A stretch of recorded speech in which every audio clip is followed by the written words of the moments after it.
The Khan's words had scarcely been uttered when his enemy sprang into motion. With a speed that Teokte would have believed impossible, the armored warrior charged up the side of the hill, the Skull Taker's boots gouging into the rock like claws of steel. Teokte sprang to meet the warrior's attack, the Blood Eater flashing out in a fiery arc only to crash against the blackened edge of the Skull Taker's weapon. The king's arm shuddered from the impact. His bones trembled. He recoiled instinctively as the Skull Taker was swift to seize upon his weakness. An iron shoulder crashed against Teokte's chest, throwing him back. Only the king's amazing reflexes prevented him from collapsing to the ground. The black sword slashed out at the reeling king, and as it swept through the air, the wailing voices of those trapped within the claws of Teokte's mind. More by instinct than thought, he parried the strike, his bones again shuddering as the red blade met black. The two swords were frozen, locked against one another, as the two fighters struggled to break each other's hold. At length, Teokte felt his strength begin to ebb, felt the Skull Taker's incredible power start to prevail. The king brought his boot cracking into the Skull Taker's knee, trying to spill his foe to the ground.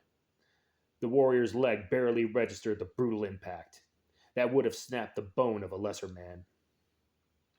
Teokte's tactic did serve its purpose, however. For an instant, the Skull Taker's attention was distracted, and for that instant, the king freed the Blood Eater, leaping back before the Skull Taker could retaliate.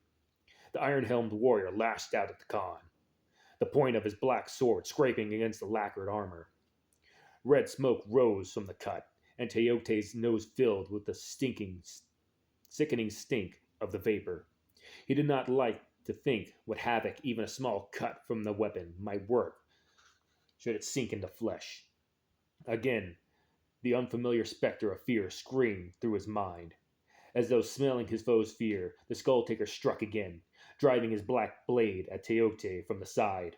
The king hurled to block the attack, but the Blood Eater was caught in an awkward angle, trapped between the Skull Taker's black blade and his own body.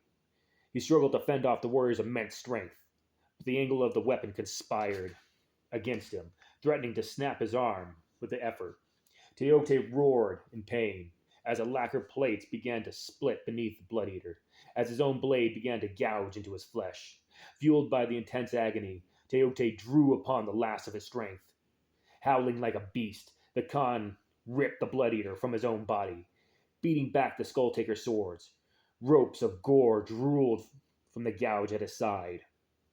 But the king had not the breath to spare to consider his grisly wound. The Skull Taker was already moving to attack the weakened king, slashing at the Khan's neck. Teokte ducked under the wound, driving the Blood Eater into the Skull Taker's belly.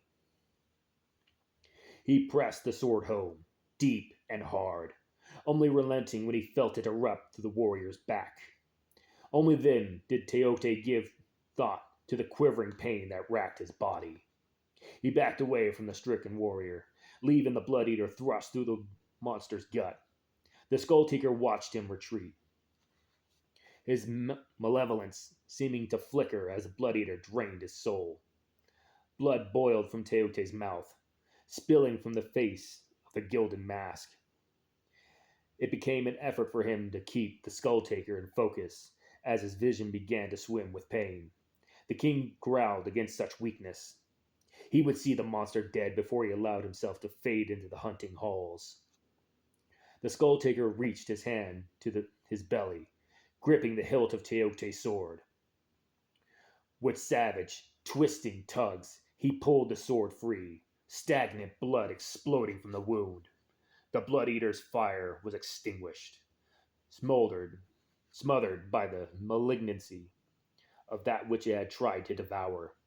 The Skull Taker tossed it aside with an almost arrogant contempt. The Blood Eater shattered against the rocky ground, and the Skull Taker's boots crushed its shards as he advanced once more upon the king. Teokte stared at the executioner.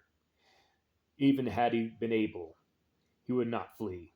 Despite his best efforts, his hour had passed. No man could hope to cheat the gods. Yet as the Skull Taker came towards him, Teote noted that the imposing warrior seemed somehow diminished. It was as though he were draining away, with a blood that continued to vomit from his gut. The Khan had the impression of ice dissolving in water. By the time he drew close to the king, the Skull Taker was a shriveled echo of the warrior who had fought against him. It was only with a shuddering effort that the Skull Taker lifted his black blade, struggling to strike Teote. The black sword slashed at the king, shattering the blood crown and splitting the gilded mask in two. But the edge failed to taste the man within, and Teote smiled as he saw the Skull Taker crash to the ground, his last effort wasted. The impression of disillusion was undeniable.